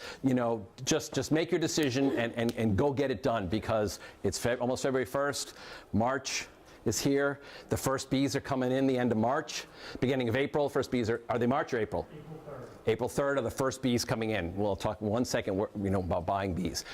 So get your equipment, because if you don't order it in 2 weeks, you're not going to get it for at least another week or two. Then you got to paint it. Bam! All of a sudden, April 7th is here. So it's important that you nail that down. Ask us, email us if you have any questions. Get your equipment going. Okay. Yes. Well, I'm curious about when we're gonna find out if you win the hive, because then When you, I'm sorry, say that again? Winning the hive. Oh, winning the hive? So do it next week. All right, next week. We'll do it next week. Okay? But that's just one hive. How many hives are you getting? No, we have two. Oh, you can't win 2 hives, though. No, You can only win hive. So how many hives are you getting? 1 or 2? It depends if you win or not. Yes. That I have for a raffle, that comes with a package. Ooh, the one I took down here. This is Todd's. That's the May 3rd date. That's the May. Okay, so that's May 3rd. Okay, so let's talk about that. Ordering bees. Right now we have 3 places that I know of that you can order bees, that you can order packages. Todd's are $126 for unmarked. $3 for $4. That price went up. It's hard marking those queens. Line up, girls. Really? Okay, so it's $130 if you want a marked queen, $126 if you don't. He's already says he's almost sold out. That's for the April 3rd. You want your bees in April. You do not want to wait for your bees in May, okay? Period. End of statement. You bees will not progress. It'll just take a long time if you wait till May. So get your bee orders in. So expect an influx of orders after the meeting today. Chuck also, I don't know what his dates are. I think his prices are comparable. If you want to order from Chuck, totally fine. Agway in Franklin, I think you could. Yeah, no. I think you can order through Chuck and have them delivered up there. Is that the deal? I believe the next month's newsletter, which everybody should get, the club newsletter should have a list of all. Okay. Of all the suppliers. There's also, well, we're not talking about that. Never mind. That was nukes. We're not doing nukes. Who's doing a nuke? Awesome. Awesome. Yes. Are you recommending that new beginning beekeepers do 2 hives? Yes. And that means 2 packages? Yes. Package per hive? Correct. Yep. Yep. If you can afford it, it's not a cheap endeavor, so it does boil down to whether you can afford this or not. Yes. If you're going to be on vacation in April, can you cancel the vacation, dude. Cancel your vacation. Where are you going? When you going? How long? The whole month? 2 weeks. You're going to have to deal. So maybe you have to do the May. I mean, that's up to, I don't know what your schedule is, but yeah, and you're going to need to be around once you install it. Yep. Depending on the weather, you're going to be feeding those bees, and you need to be there. So you just adjust. If you need to adjust your vacation, do that. Yes? Is Chuck the wood? Woods Bees is Chuck. I keep saying Chuck. It's Woods Bees. Chuck Wood is his last name. And his daughter's name is Holly. Yeah. Did you know that? That's Chuck. Chuck Wood. Chuck Wood. Holly Wood. True. No, this is true. And their dog's name was Bumble. Yeah. More questions? Yes? Will we also be set up with a mentor soon too? Not soon. When are mentors assigned? Not for a few weeks. Well, they're going to actually, next week you're going to start signing up if you want a mentor. Okay. And I'm actually starting recruiting mentors next week. Okay. So it's a process. Will be assigned probably the end of March. Okay. Yep. But you've already been keeping bees. Yeah. I went out to my hive. I think they're all dead. Okay. I'd like to be able to, I want to get another one, but I would really like to see if I can revive what I have. Yep. Maybe kind of get that hive up and running. Yep. Yep. I'd love to have someone there to walk me step by step and just come out and look at it and tell me where I Sure. and where at night. Maybe talk to Dana. Where do you live? Rentham. Okay. Maybe if you've got somebody to help you at that point because you're already ahead of the game. Yep. And that hive is totally usable. Totally 100% usable. Trust me. There's nothing wrong with anything that's out there. What about a 1-week vacation and then go? Again, when are the bees coming and what are you going to need to do? So I don't know when you're going, how long, I don't know when the bees are coming in. Now let me tell you one thing. Bees are part of agriculture. They're part of a season. They're part of the weather. A lot of things will determine it. We have dates of April 3rd. All of a sudden, bam, we get hit with really cold in Georgia. Those bees are going to be delayed. Because right now, those bees are waking up down there and they're just starting to get going. It's going to get warm. February is a pretty warm month. Those hives are going to build up. If we get hit with a cold snap down there, we're getting 0 degree, minus 60 degrees up north, and then all the way down to Georgia. I think the temperature is supposed to. Just north of Atlanta last night. Did it? Yeah, okay. So that will also determine what the delivery dates are. It's bumped out a week. Every delivery date is bumped out a week. People know to order packages. I'll give you a good week plus in advance to see if they delay. Yeah. That's usually the time we get. Not if they're going to be delayed. Yeah. So to answer your question, I don't know. It's just, so maybe it's the kind of thing where you do get the maybes. And it's not a bad thing. They won't progress as fast. It's just, and we'll hold your hand through it. It's not a bad thing. Trust me, I've gotten bees in May before. So if it's something you have to do, then you have to do it. Okay, more questions? Bee packages, go out there, get them, order them before you order equipment. If you know you're going to do 2 hives, place an order online, get it done, because they are going to go fast. Okay, and you want as early as delivery as possible, or according to your schedule. And remember, beekeeping isn't about your schedule, it's about the bees' schedule. So just remember that. All right, more questions? Are we all set? I have a question. Who has my book? Over here. Where is it? She's a tough one. Package installation. Okay. What is it like to be a beekeeper? This was my first year. That is, can you see? That is, whoops. That is about 300 packages delivered to a house in Holliston for Reseska apiaries. He's a commercial beekeeper. He manages about 2,000 hives throughout the whole area. He no longer does packages or nukes. He got out of that business. It has an incredible smell, and the bees are all buzzing. That was a Saturday morning about 9 o'clock. I was the first one in line. And I was waiting there, and then I pulled right up at 9 o'clock. I'm very punctual. First package on the back of my car, 13,000 bees. All clustered up. I don't remember if it was, yes, where? All the way in the back. How many bees should you expect to find dead in a normal package? You should not see a lot of dead bees at the bottom of a package, okay? If you do, talk to the guy you're getting them from and like question it, okay? You will see some dead bees, but you should not see a lot of dead bees. The bees will die over the course of your installation. After you install them, you're going to have a die-off, and we'll talk about that, I think, in spring management. Actually, a lot of those bees are going to die off because they're already 42 days old. Yes, Todd? I just want to critically add to this because it's important when how the bees come up from Georgia. Myself and my partner, we bring them up in a climate control truck, reefer truck. So they're 50 degrees the whole entire trip. They're clustered just like that, so they're not dispersed and all, crazy and feeding off that food that they got that whole can. So you'll end up with probably maybe 1 or 2 dead bees. But every day you wait to pick up the package, the older bees will start dying. So if you see a little bit and you're like, I can't pick up my bees until the 6th, which that's a little long, but some people have. Yeah. You will find a layer of dead bees. That's perfectly normal. Yep. So just as an FYI, it's important that they're not stressed out. Yep. But seeing a few dead bees is not a problem. Yep. Like, that's okay. That's totally acceptable. But if you saw a complete layer on there, I would be a little leery and question who you're getting them from and saying, look, this doesn't look good. Now, Todd does guarantee his queens for 60 days. That's incredible. Okay, that means that queen is guaranteed as long as you do your job right, don't stab her when you install her.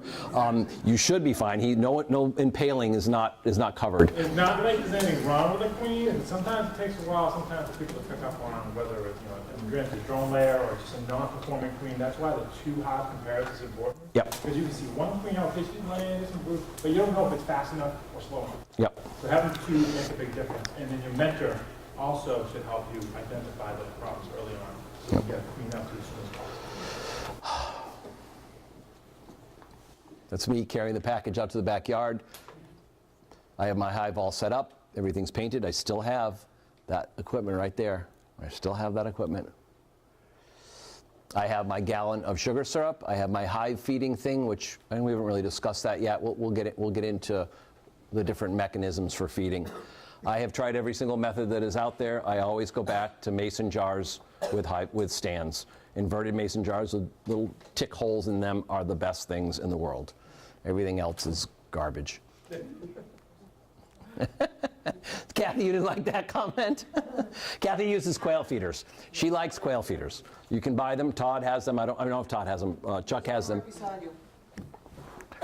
Oh, this one. Yeah, we have the other ones. We have the bigger ones. Yeah, this is a little one. It's basically, it's a gallon. I think it's a gallon. They're full gallons. Yeah, Kathy likes those. I don't like them. I like those. You do? Yeah, they make a mess. But if you find what you like. Hive top feeders, styrofoam wood. What? There's one beside you. Oh, this is a new hive top feeder. So you would pour your syrup into here. This is a little grate that actually floats. Hold on. It actually would. So this is wet. It's disgusting. So it actually float on the syrup, and the bees come up through these holes on the side here, and then they go in there and they drink the syrup, and then they go back down. And one for a full frame is basically 2 reservoirs with a hole in the middle for the bees to come out. There's a bunch of different ones. These are okay. They're okay. I do like the mason jars. They're easy to refill. I have bees, syrup, tool chest, extra box, and my hive stand, my screen bottom board, and my brood chamber. And I'm putting in my frames, which are wood with black plastic. I'm getting out the can. There was a can of syrup in that package of bees. There's a package. Oh, right there, Sue. You're so good. Inside of there, a whole bunch of bees. This is a package, just like this. Comes up with this wooden thing on top, four nails like this. You're going to pry that off. You're going to take out this can of syrup. You'll see. We got a video. And in there is a queen cage. You're going to stick your ungloved hand in here. Oh, yes, you are. Your ungloved hand in there. Yeah. Nah. No. Yes. No. Yes. Yes. No. Yeah. You will. They're not. You stay right in there. They're not going to bother you. They won't sting you. Guarantee you. And there will be a queen, depending upon your supplier. Sometimes there's attendants inside of there. Sometimes it's just the queen alone. And at one end, there's a cork at both ends. At one end, can't really see. You can come up later and look. There's actually a little bit of fondant in there, and we'll show you how to do the installation. Around this side to show a lot of people can't see because of the Sorry. So there was that can of syrup in there. Inside is the queen cage. A little bit of candy actually still in there. That's for the queen and her attendants to eat. And there's a cork in here, and you're going to pull that out. And the bees here are going to go, oh, they're going to eat through that. They're going to eat through that. And then the queen gets used to, the bees get used to that queen and her pheromones.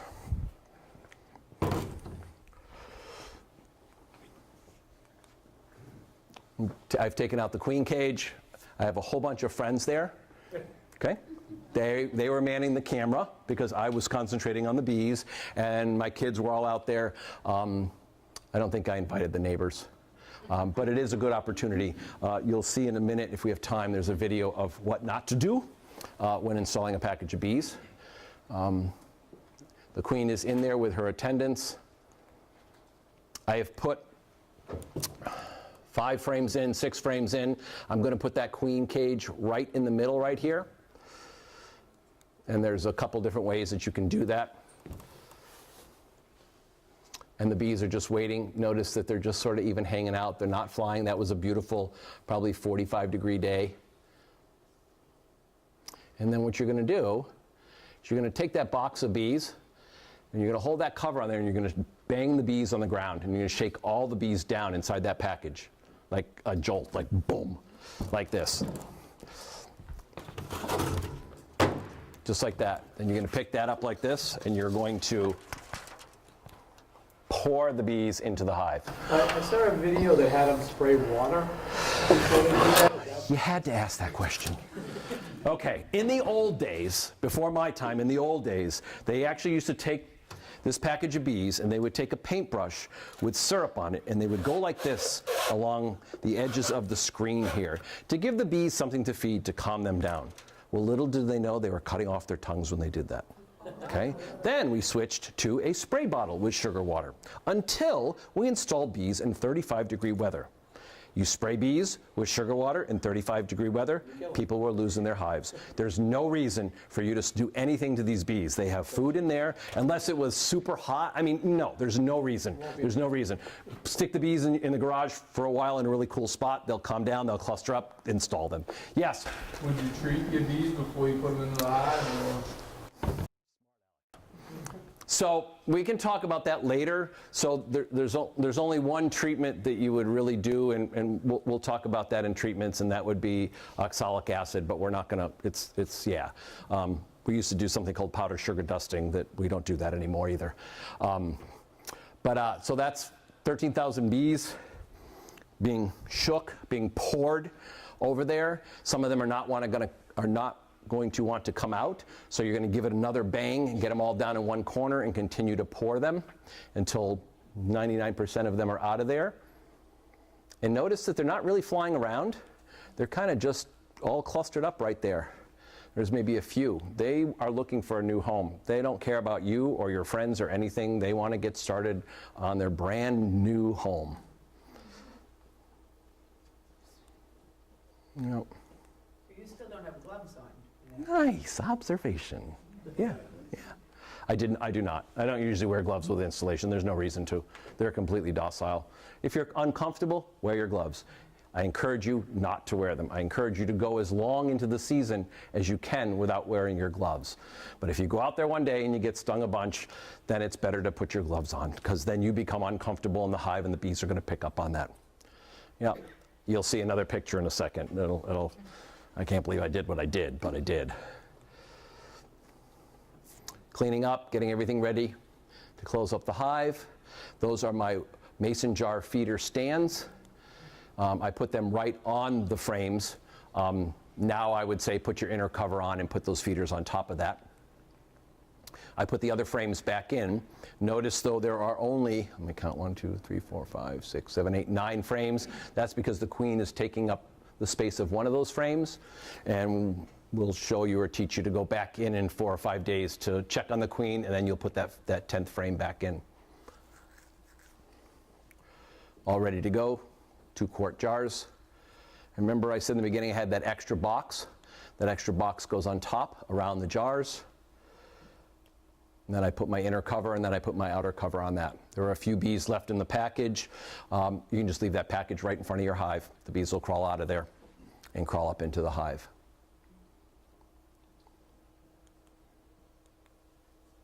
Almost done. So you said now you would put your inner cover over the bottom box? Nope, over the top, all the way on the top. Oh, no, I'm sorry. Now you're correct. You are correct. Yeah, I put my inner cover, my feeders, and that empty box on top with the outer cover on top of that. Yep. I was proud of myself. It was a big, huge accomplishment. Now we wait. Okay. And you started immediately with 2 brood boxes? No, 1 brood box. Yep, 1 brood box. And we're going to show you and teach you how to do that. Yep, 1 brood box and a feeder.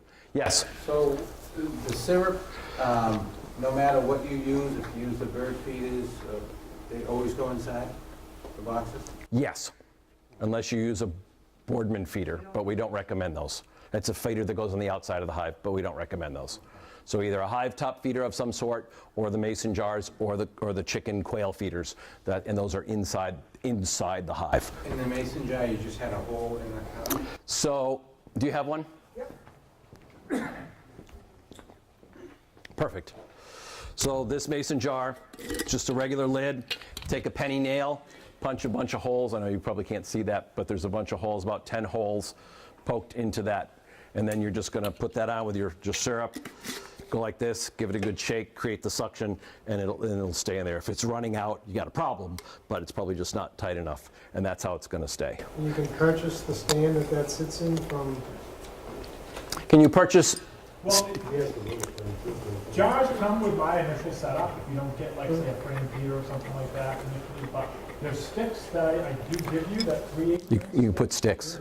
I made those. Yeah, you can make those, it's a little bit more elaborate. Yeah. But for the beginner beekeeper, you don't need that. I actually make one that holds 6 jars. The sticks, as long as you have it 4 to 3 inches above the inner cover, Yeah. on top of it, for the bees to crawl underneath, Yep. that is fine. Yep, I've used sticks many times. With the initial start. Yep. So that sits right on the frame? It can, or it can sit on top of your inner cover. So you can put the inner cover back on, then put your feeders on top of that, if you're using the mason jars.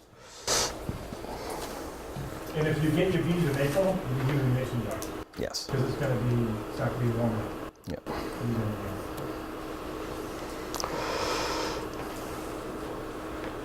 Should I? Yeah. Okay. This is Sue's first installation. I don't know if you remember that picture when we showed you of all the, we show it here, the one of the nukes being delivered. Yes. Do we do that? Yeah, all those colored, the rainbow colored nukes all being delivered at 10 o'clock at night with no covers secured, and we had to screw everything down and then put screens in all the entrances.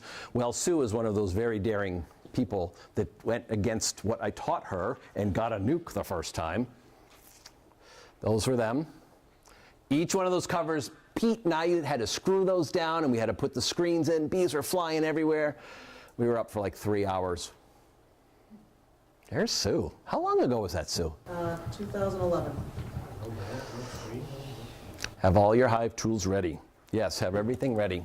Have your smoker lit. I didn't have mine lit. Light your smoker just in case. Just in case those bees get agitated. Just in case you trip, fall, knock the box. Get them all stirred up. Have your smoker. Practice lighting your smoker all the time. So this is my bee yard.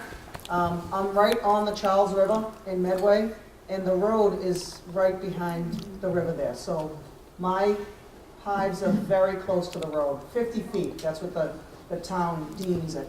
But they're very visible from the road, and I have never had a problem with anybody approaching me or anything like that. So I have 3 hives set up right here. And you can see that there's a wagon in between. I use that wagon. That is very valuable. Very valuable. So steal it from your kids. And put just a piece of plywood on top of it. And when you're taking your boxes off and you just, move them around, it works great. So this was day 1. I got a nuke from the club. He's rolling his eyes because he told me not to do that. So we got a pink hive, and it's sitting right beside the box and ready to go in. Notice there's a piece of tape over the entrance, too. Yep, piece of tape over the entrance. Yeah. So I'm suited up, and just look at my veil. I was not suited up properly. The veil was exposed on the top. It was about 40 degrees out, so it was pretty cold. And this being a nuke, you're opening up their house. It's not like a package. So I was opening up the house. I had my ankles taped. I had the gloves on. I had 2 hive tools. I was a mess. But it was so cool, so exciting. And there was about 20 people in my yard. I had coffee and donuts and bagels and everything. Yeah, make a party. Excited. So the tape, yeah, it was a party. Now the pictures are really, really close in the beginning, as you notice. So I opened up the large brood box, the 10-frame brood box. I took out some of the frames, and I was getting ready to put the other frames into the brand new home. And that is a top hive feeder right beside it. It's a double of the one that's over here. It's a double, yeah. Yep. So Sue, did you smoke that thing, the nuke, before you? Yeah, and the first time you light a smoker is miserable. It's miserable. When you get a lot of pine tar inside there, it's awesome. So practice lighting your smoker ahead of time. Practice, practice, practice. When it gets all gooky inside, it's perfect. When it's brand new, it's no fun. So yeah, I smoked the hive before I opened it up, and yeah, it failed. Believe me, it failed. So that was the top. I took the top off of the nuke. It was busting with bees. It was incredible how many bees. I couldn't believe how many were there. So of course I was trying to be careful looking for the queen, because this is an established hive, and the queen could be on the top. So I never did find the queen, but I think I placed her right in front of the landing board. The cover I placed right in front of the landing board. And then I proceeded to pry the frames apart. Hello, propolis. It took a long time. First time beekeeper. So I was sweating bullets, nervous wreck. So I was prying stuff. I had 2 hive tools. I'm going to town. So finally I did free the first frame and get it into the box. Oh. And then I was placing the same way that they came out of the nuke box, they went into the hive. The same pattern. The first one went in, even though I had some empty frames right here, I put them in the same way that they came out. So She's putting the 5 frames in the middle of the hive, not on one side or the other, in the middle. I didn't separate them, I just kept them all together. Yep, same order. Hausel method. Yeah, remember? No. I want to point out something here. Look at Sue. Covered in bees. Covered in bees. Covered in bees. Covered in bees. Is that normal or no? A lot different than installing a package. It's normal. And remember, No, nothing. It's a live hive. I didn't put my veil on properly. Do they get in your veil? Oh, yeah. Yeah, but is At that, this is that point- a normal? Yes. thing with a nuke, with Yes. taking a nuke out? Yep. It's like inspecting a hive. It's like inspecting a hive. You've never done a nuke? Yes, I did. Okay. So yeah, it's like inspecting a hive. You have it's a queen, workers, every level of development, honey, pollen, everything brood. It's a live hive. All you're doing is moving it from one box to another. The bees are all over the place. And yes, the bees were in my veil, and they were buzzing around my face at this point, and I was calm as a cucumber. It was fine. I was just going at my pace, and it was fine. absolutely fine. Notice the lit smoker. No, the smoker is lit. Yeah, right there, a little bit of smoke. Wow. Yeah. And that took about- So you light it, you think you light it, it doesn't really light, then you put it down and it lights. Then 5 minutes later it's perfect. I was a mess. Yeah. Oh, yeah. 2 hive tools, big gloves. Oh, it was awful. Did But it they was- sting you? Did you get stung in your face? I didn't get stung on my face. I did not. They were flying around, and the only reason I got stung was because she was crawling up my neck, and it tickled me, and I went like that, and I Ouch. pushed her.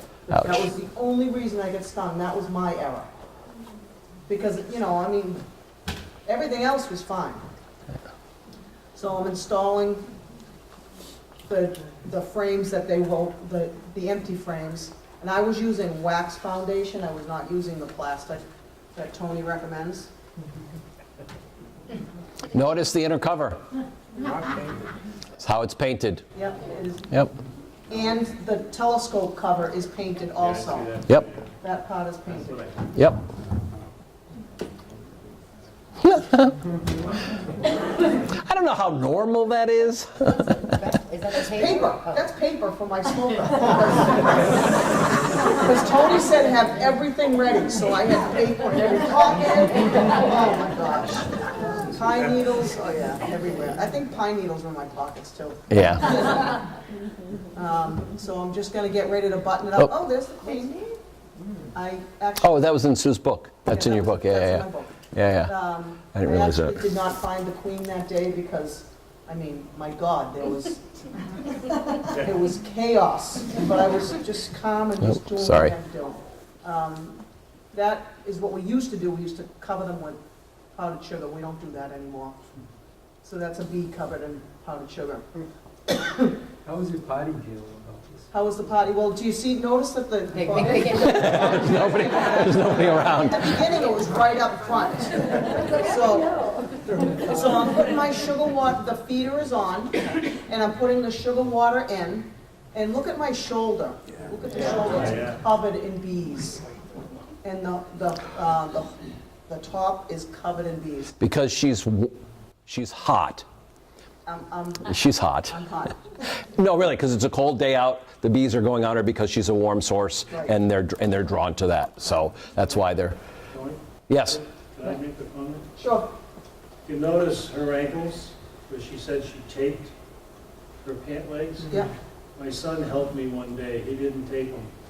He was wearing sneakers, and he started doing a little powwow dance. Yeah. And he found out that he needed to put some boots on. Yeah. Yeah. Always put your gear on properly. Don't think you're going to go in for 2 seconds and do. I did it yesterday, and I went in and I was being stupid and I got stung. Totally my fault. So they're not going to sting me. Oh yeah, they do. So there it is, all buttoned up. The nuke is laying in front of the front door. The cover is laying in front of the front door. And it was like that for about a half an hour. I went back a half an hour later, and all the bees were inside. Yeah.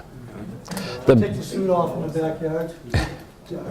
I didn't take that off for a while. I was smoking myself. Nobody would brush them off. So I walked around with my veil on for a while.